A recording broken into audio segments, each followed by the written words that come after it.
Chan. Hello, Your Honor. Good morning. Hi. Who's this with you? My mother, Oh, Harleen. Hi.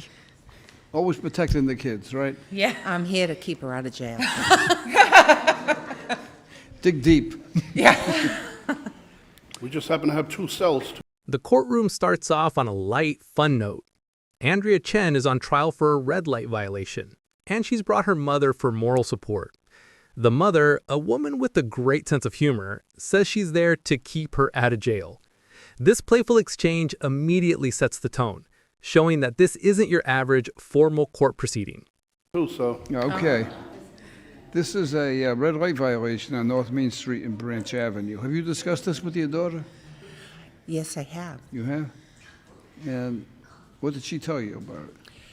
She doesn't recall the incident Oh, and doesn't know where the streets are. she claims loss of memory. Is that what she does? I don't know. No, You the, have to ask the her. plate number on here is not my car.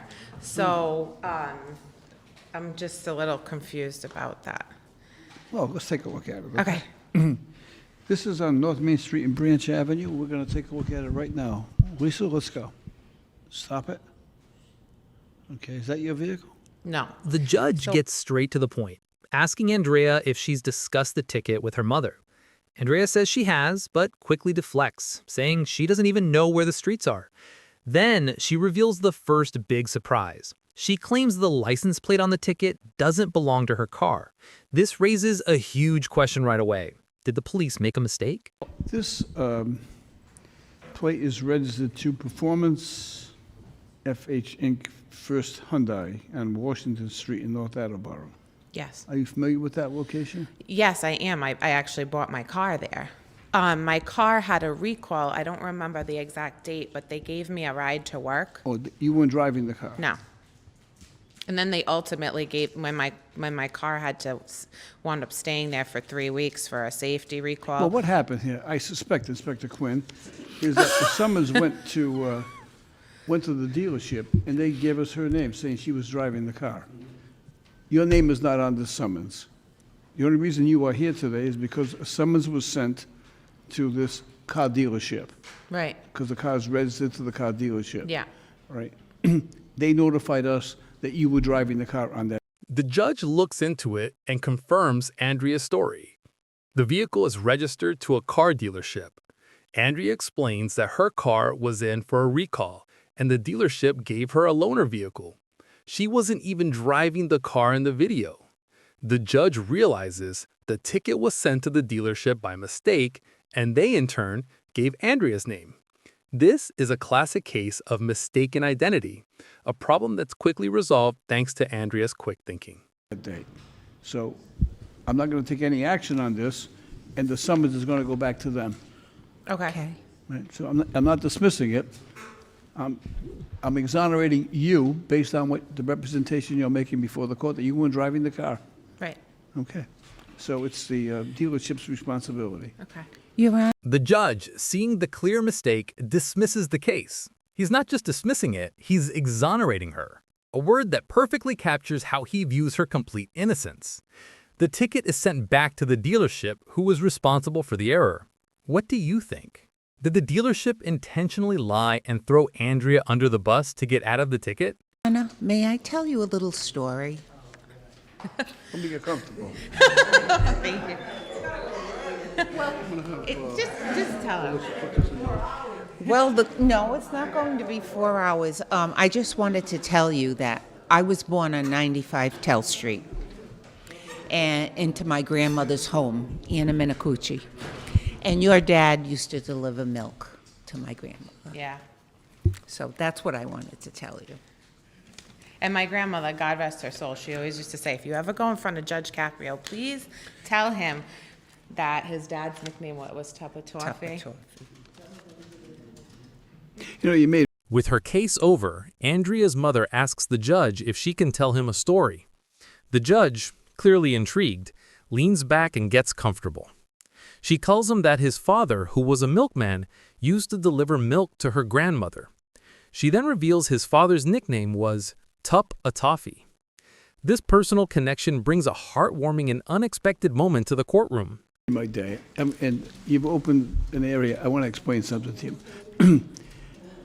My dad was an immigrant. He came from Italy. He came here and he was a fruit peddler. Right.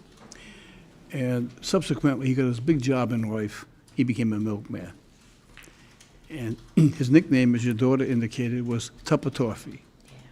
And that's because when he was peddling fruit, one day his face was so frozen that he couldn't order a cup of coffee in a restaurant. And he says, "Give me a tup of toffee," because his face was frozen.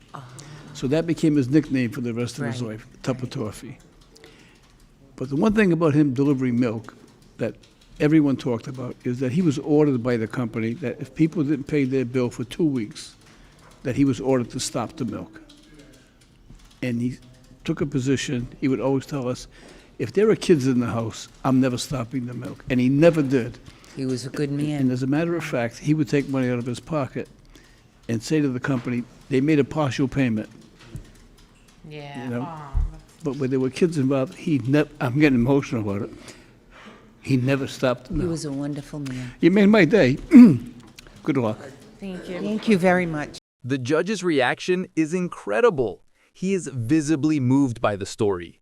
He explains that his father was an immigrant from Italy who started out as a fruit cuddler before becoming a milkman.